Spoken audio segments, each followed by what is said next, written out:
Hi, everyone, and welcome to episode 40 of the Tick Bootcamp podcast. The title of today's interview is Thank God I'm a Country Boy, an interview with Mitch Webb. My name is Richard Johannesson. And I'm Matt Sabatello. Today's podcast guest is Mitch Webb. Mitch Webb is a 33-year-old self-described country boy from Durham, North Carolina. Until 7 years ago, Mitch Webb was living the American dream. He was married, working in corporate America, earning a substantial income, and he was being groomed to take over a successful family business. Mitch Webb's dream life quickly turned into a nightmare when he began to exhibit the symptoms of a tick disease. His illness was exacerbated when he and his wife moved into a historic house that contained black mold. Eventually, he was diagnosed with various illnesses, including Lyme disease, chronic fatigue syndrome, anxiety, and depression. Mr. Webb's health condition required him to take a break from the fast lane to attempt to heal his body. When Mr. Webb's health improved enough to return to his corporate job, his sales manager urged him to talk less about health and more about his job. That moment allowed Mr. Webb to realize that his corporate job did not allow him to help other people. He left his job and began a course of study to become a health coach. Today, Mr. Webb describes himself as 100% healed from Lyme disease, and he credits his tick disease journey with allowing him to find his passion and his purpose. Hey, Mitch Webb, thank you for joining us on the program. Good morning. Thank you so much for having me. So, Mitch, can you tell us a little bit about what your life was like before you started to find yourself symptomatic from a tick disease?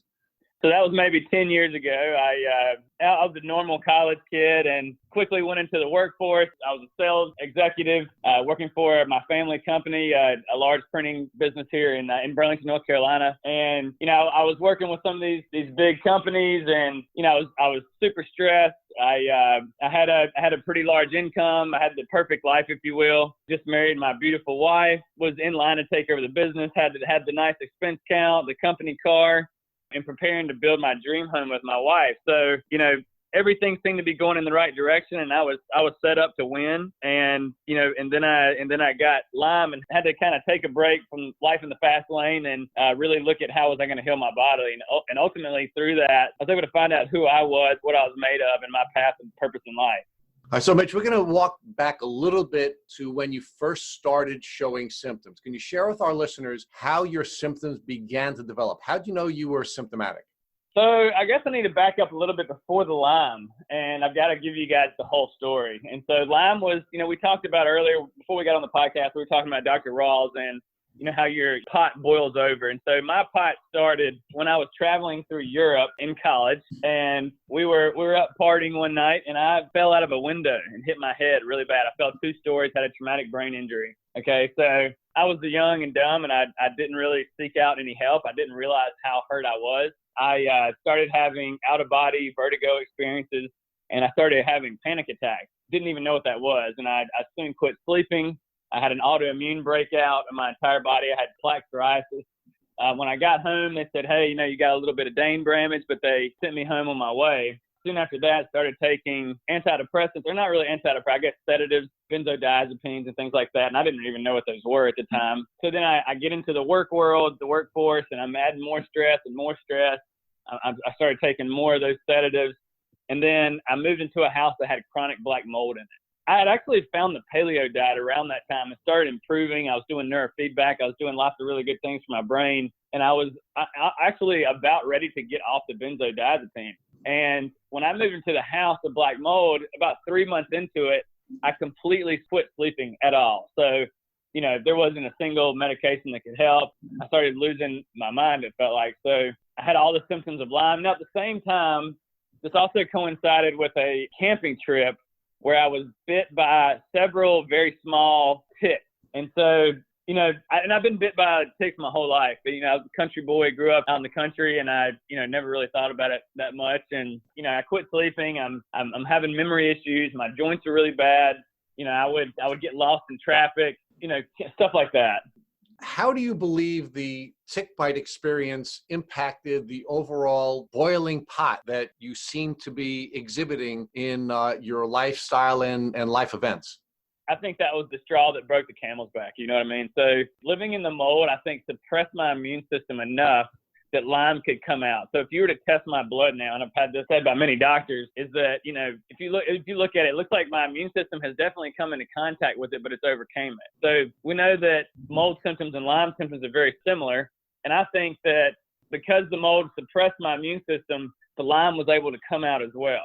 So you believe the Lyme bacteria was successful in attacking your body because your immune system was compromised and Exactly. unable to manage the Lyme because of the compromise from the mold. That's it. So can you share with us when you were ultimately diagnosed with a tick disease?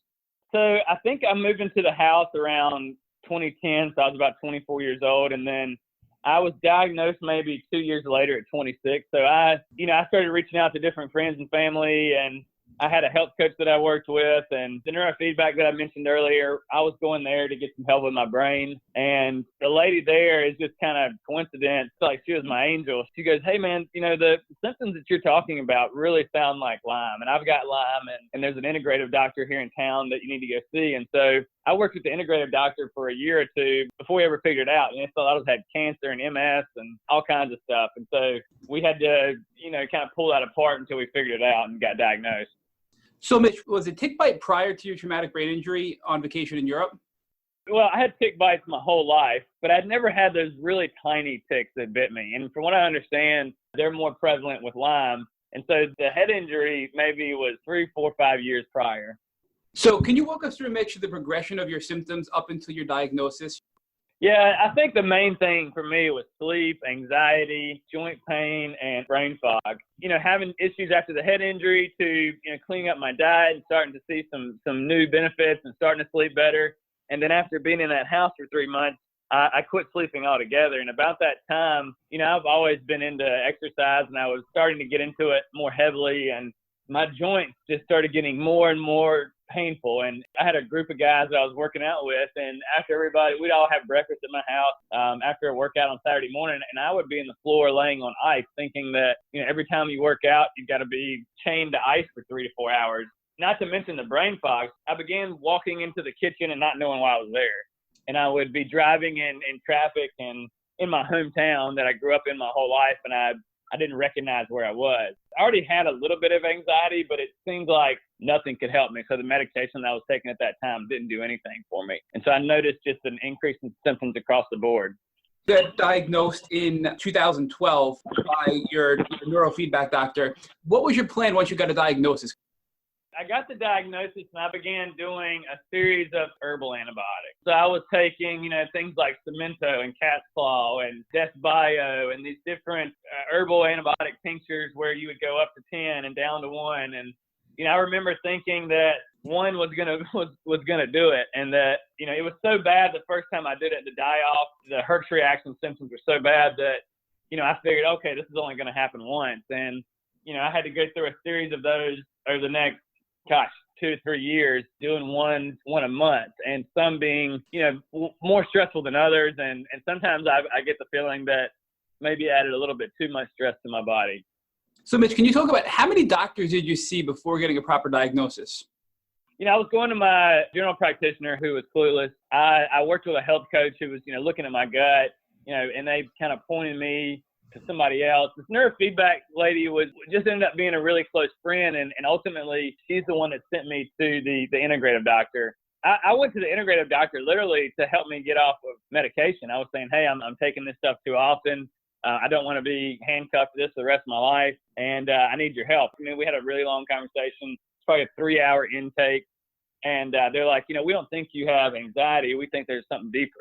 There might be some Lyme, there might be some mold, heavy metals. I had prediabetes, non-alcoholic fatty liver. There's so many symptoms here that I think we need to dig into it a little bit more, and that's where we started.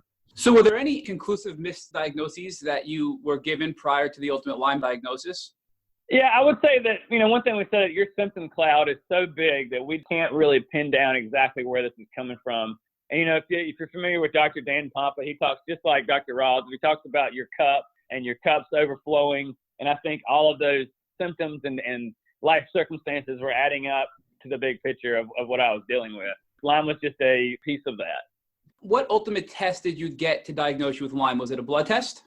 The one where you get the different bands. If you've got 2 bands positive, it indicates a positive. I'd like to learn more about your healing process.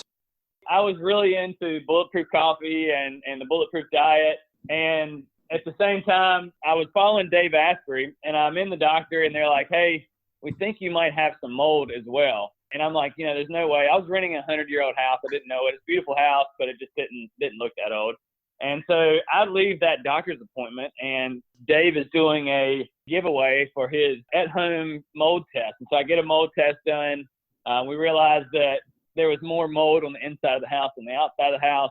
They moved us out for a month. And so when I moved out for that month, that's the same month that I started doing my first round of Lyme detoxing with the herbals. You know, the way that I remember it is I started sleeping better, maybe because I'm out of that environment, but I would feel good in the evening and I would feel good in the morning, and I could sleep a little bit better for the first time. But during the day, I knew that about lunchtime, you know, it felt like cortisol spikes. So I just had really high cortisol, the brain fog kicked in.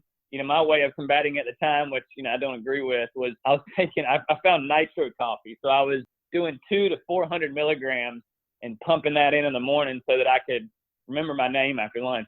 I mean, they told me I'd call into the office and I'd ask for the same person 3 times in a row and ask them the same question. And so everybody around me started, you know, asking questions, you know, what's going on? And that lasted for a year or two, I would say. And then I got into heavy metal detoxing at the time. I was doing IV chelation. I think that's terrible. So it was detox done wrong. So instead of grabbing those heavy metals, pulling them out of the body with binders correctly, they were recirculating and getting deeper into my brain. And so, you know, I was working with this functional doctor. They definitely got me out of the woods a little bit as far as the Lyme. I think that's probably what they helped me with the most. The metals, I think, screwed me up a little bit. But I'm big into Ben Greenfield. I don't know if you guys know his podcast, but I went down to meet him and Joe Mercola, Dan Pompa at a health seminar in Atlanta. And Dan Pompa gets up there and shares his story of overcoming Lyme and different symptoms that go along with that, heavy metal, and then all of his clients. I'd never heard anybody speak exactly to what I was dealing with. And so we started working together. Soon after that, we were addressing the Lyme, we were addressing the mold, we were addressing the heavy metals all at the same time. And when I started getting better was when I really started getting into the diet. So I'm a firm believer in ketosis diet with an emphasis on fasting, with intermittent fasting, long-term fasting. But I had non-alcoholic fatty liver. I had prediabetes. I didn't know that. My blood sugar was 120, and I would consider that pre-diabetic. I tried the keto diet for quite some time, for maybe a year and a half. Couldn't really get into it. I'd feel good for 2 weeks, and I'd feel like crap. I'd be waking up in the middle of the night. I'd be, you know, stressed out and anxious during the day. Whenever we found out that I had non-alcoholic fatty liver, you know, he's like, you know, the only way to really burn off that fat and that sugar that's accumulated in your liver to get it to work properly, to get you to this ketotic state, to be able to burn fat like a fat burning beast, that I needed to take care of that. And so he goes, hey, why don't you go listen to some of these podcasts on extended fasting? And, you know, I was in as soon as I listened to it. You know, when I work with clients, when I tell them this story, I'm like, do not be like me, you know, do not run into this. You know, there's such an easier, more elegant way, less stressful way to do this. And if we go at the client's pace, I'm kind of an extremist, I guess you would say. And I jumped in full bore. The first 5-day water fast was absolutely terrible. I didn't sleep at all. My heart was pounding through my chest. I didn't understand how to supplement with minerals and some things to look out for. The second one I got through, I think I did 7 days. And when I did that, I was able to make ketones for my own body now. And whenever I was able to get into ketosis and continued a fasting lifestyle with that, that's when I started feeling the most results. And at the same time, I was doing cycles. And so, you know, using lots of binders and doing heavy metal protocols and doing lots of different Lyme tinctures and bringing them in, you know, 2 or 3 at a time. And every, you know, maybe it was a week, maybe it was 5 days on, 5 days off, I would go off of them and then come back on them. And so, you know, the thought there, I believe, was to give them a time off, let them to come out, eventually encourage them to come out, and then to kill them with the herbal antibiotics, but to keep them on their toes by throwing in a multitude. I mean, if I went upstairs right now, I could probably pull out like 12 to 15 different tinctures that I was using. And I'm sure you guys are familiar with a lot of them. Can you talk a little bit more about the heavy metal detox and the mistake you made and how eventually you learned what the proper way to do that is? Because many Lymies go through the same struggle, and I think it's important to know the right way to detox from heavy metals. When I first found out I had heavy metals, we were doing IV chelation. It was probably DMSA. And so I was going in for, you know, a day at a time, doing a couple hours of chelation. They would just give me literally a handful of chlorella. And so, yeah, chlorella can bind up heavy metals, but it's very weak. And, you know, they had people doing 5 to 10 a day. And I will say in the beginning of doing that, I was hurting just from taking 5 chlorella, which blows my mind these days. But Back then it was hurting me. So what you want to do is you want to take a strong binder, something that's going to sit in the gut, something that's got clay, activated charcoal, different things like that. And I think you need to do more than just activated charcoal so it'll stay in the gut a little bit longer. And you want to do it at nighttime. So when your body is going through, maybe it's recycling process, it's getting all the junk out in the middle of the night, you want to have something to catch, like a catcher's mitt in the gut, to catch and bind all of those metals. And I didn't have that. So if I don't have a catcher's mitt in my gut and I'm chelating tons of metals, basically they're going to recirculate deeper into my tissue. And because of my head injury, I believe that it was able to cross the blood-brain barrier and get deeper into the brain that way. So ultimately, I had to get on a different protocol where I was doing DMSA and alpha lipoic acid every 4 hours, and I was waking up at night, and I would bind at nighttime along with taking the lime supplement. And I did that for about 2 years. And I would say that if somebody's gonna get on that, you definitely want to make sure you test first. Make sure that's a priority. It is quite stressful on the body. Sometimes you feel amazing.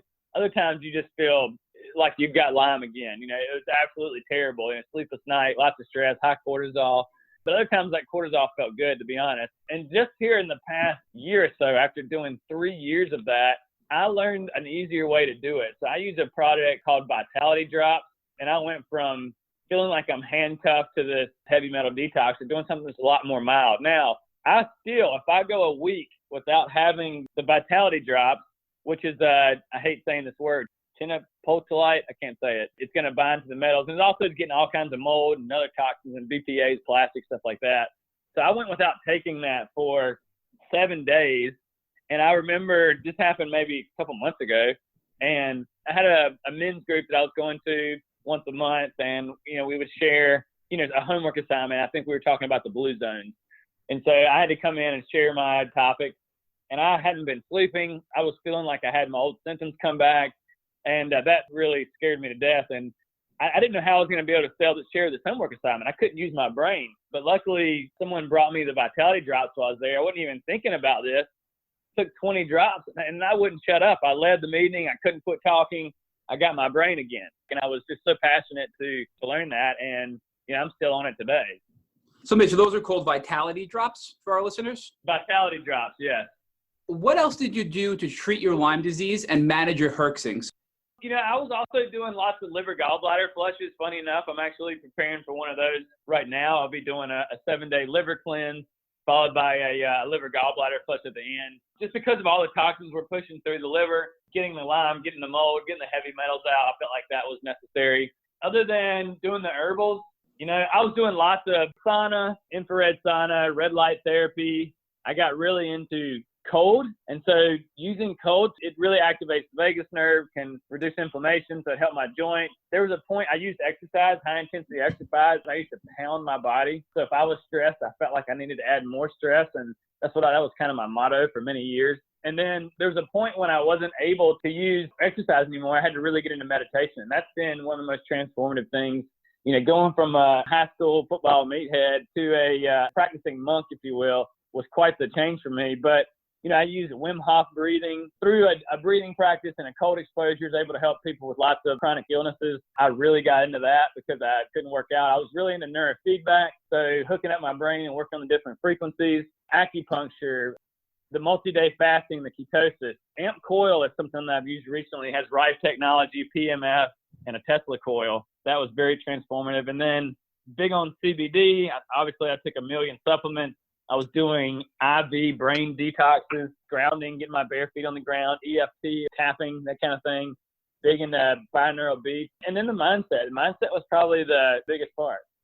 So, Mitch, can you explain what binaural beats is for our listeners? Binaural beats is you're going to have one frequency in one ear and another frequency in the other. So if I've got, 10 hertz in this ear and, I don't know, say I've got 30 in the other ear, your brain's not picking up the two frequencies, it's picking up in the difference. So my brain's going to go to that 20 hertz, and it's going to help me get into an associated brain state, whether that's alpha, theta, delta, and out of theta, which is your stressful brain frequency. And you also mentioned tapping EFT, which we're not familiar here at Dick Boot Camp. Can you explain what that is? Yeah, tapping is, you're basically just tapping on different points in your body and come up with a statement. So say mine's anxiety. I would say, even though I have anxiety right now, I love and accept myself unconditionally, right? And so you would rate that. Is that like a 0 to 10? Where's that at? So I'm at a 10 right now. So now I'm going to tap the top of my head. I'm going to tap the right at my hairline as I say that affirmation over and over. And then I'm tapping in between my eyebrows. I'm tapping my eye socket around those. I'm tapping under my nose and the top of my mouth. I'm tapping my chin. I do my collarbones, and then I do my chest. And then I check in again and I say, even though I'm experiencing this anxiety, I love and accept myself unconditionally. And where am I at now? And a lot of times you'll find after 1 or 2 sessions of that, you can go from a 10 to a 6 or a 4. And it's pretty amazing. I do that with a lot of my clients these days. So you really feel that's an effective way to treat anxiety and some other symptoms related to Lyme disease?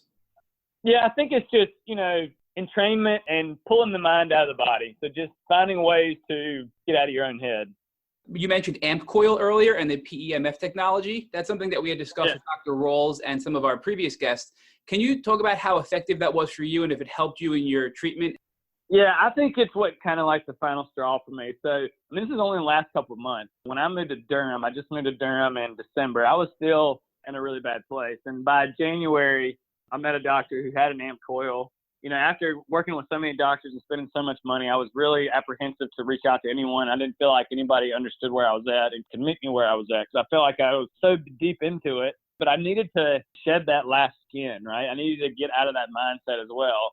And so I met a doctor here in Apex, and she was introducing me to the AMP coil. You do a voice analysis that tells you, what are the top 2 or 3 things that your body's dealing with. And it goes after it. Obviously, I was still dealing with some infections, some parasites. The AMP coil is it's like a sound machine, if you will. It resonates to a certain frequency to kill those different issues that you're dealing with. And so for me, I was doing that maybe 2 to 3 times a week. And I still do it maybe once a week. And, at the time, it was a breakthrough. It made me feel like I was meditating when I wasn't. So it was very euphoric, and I would get major breakthroughs from doing that multiple times a week. So, Mitch, you also mentioned the hyperbaric oxygen therapy. So we have had some guests who it's really helped them and other guests that it's made them, significantly worse. Can you talk about how that has helped you in your journey? Yeah, it was awesome for me. So I took one home, had it for about 2 months at my house. I think more than anything, it helped improve some of the concussion symptoms. It made me feel really good. At the same time, I was doing the ketosis thing. So we know that when we're in ketosis, we're going to have that lower inflammation combined with the hyperbaric oxygen. I was doing my deep breathing cycles in there and helping my body that way. It was another thing that's really interesting is I was back working out again at that point, and I could, let's say strain a muscle or maybe be a little bit under recovered after a workout, and I could hop in there, take a nap, and feel like Superman afterwards. And so it just boosted my immune system, I would say, and got me to a place where I could heal a little bit more. Mitch, in your pre-podcast questionnaire, you mentioned that you make your own stem cells with multi-day fasting. Could you talk more about that? Yeah, so whenever we fast, what do? Our insulin goes down, our blood sugar goes down, our body's not getting any food, so our liver goes, I got to make my own. So I'm going to take adipose tissue, I'm going to take fat from my own body, and I'm going to convert that through my liver into ketones. And whenever we get into ketosis and fasting for multiple hours, I think around the 18-hour mark, we get into what's called autophagy. Autophagy is self-eating. So what happens is our old, damaged, aged cells are eaten by our body and recycled out, and we make new ones.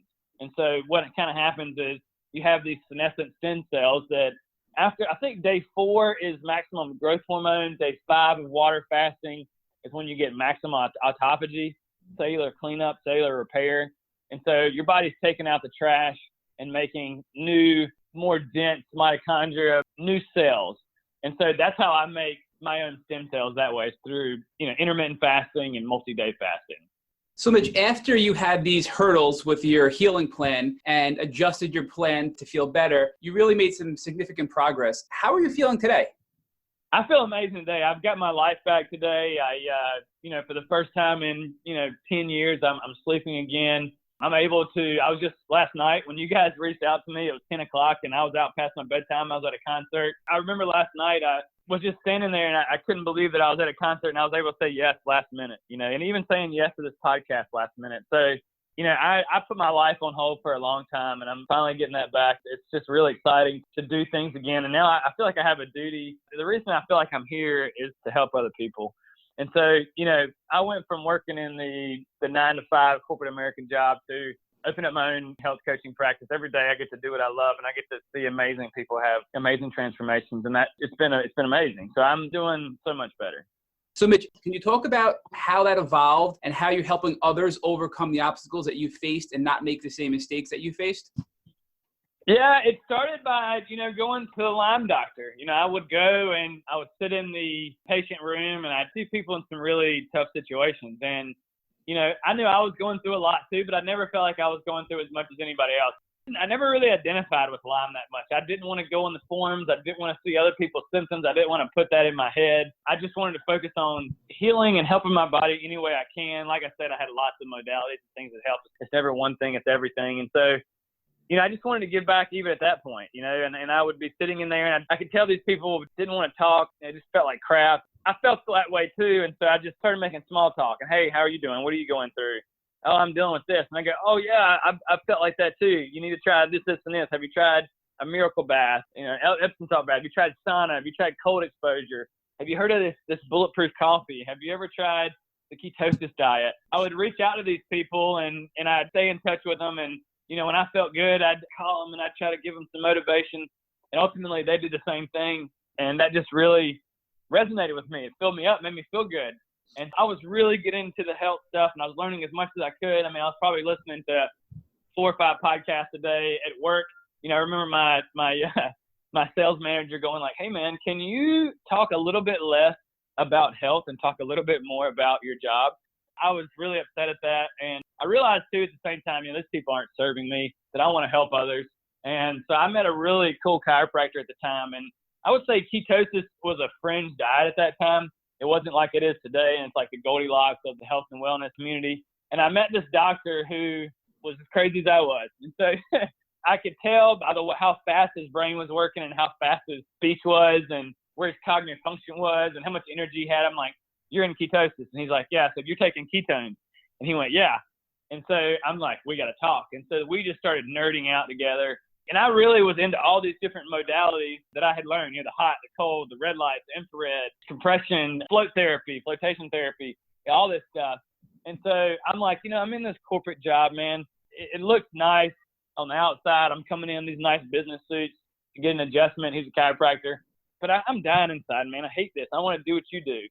And so I started sharing my interest in these different health modalities. And he goes, oh, come here. You got to try this laser. He goes, put it on your brain, and we're just really geeking out of this stuff. And I go, hey man, have you ever thought of opening up a cryotherapy center and having these different modalities? And he's like, yeah, that would be cool. Let's do it. And so that's all I needed. I left and I didn't ask any questions. It ended up not manifesting, but what he did was he's like, dude, you're a health coach. And I'm like, what is that? And he's like, you work with diet and lifestyle with people and you work one-on-one. I also do groups and I have an app and those kind of things. But he goes, if you're going to get your certification, then I'll start sending clients your way. And so I got my certification over the next 6 months, 9 months, something like that. I quit my job. And, I was also going through a lot of healing that time. That's probably why it took a little bit longer. But by the end of that year, from leaving the job, taking some time to study the course, getting certified, I landed with like 5 customers. And, we're working on this business, this recovery business, if you will. It never came to fruition, but the health coaching took off and I realized I loved it and it was my purpose and my passion to help others and the rest is history, man. So Mitch, can you share with our listeners what the name of your company is and what type of services you're now offering to folks who may be dealing with Lyme challenges? My company name is Primal Lift Health Coaching. And so what that means is obviously I was into lifting at the time. The course that I took was Primal, but it has a little bit deeper meaning than that.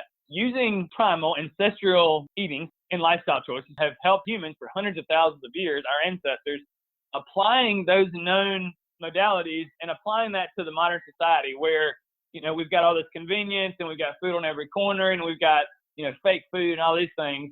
I offer one-on-one coaching where I work with a select number of one-on-one executive coaching. And then I also have a group that I do. It's the same exact course. It's just at a discounted rate. So that way I can reach more people. And I also have an app that I do that's, even cheaper than that.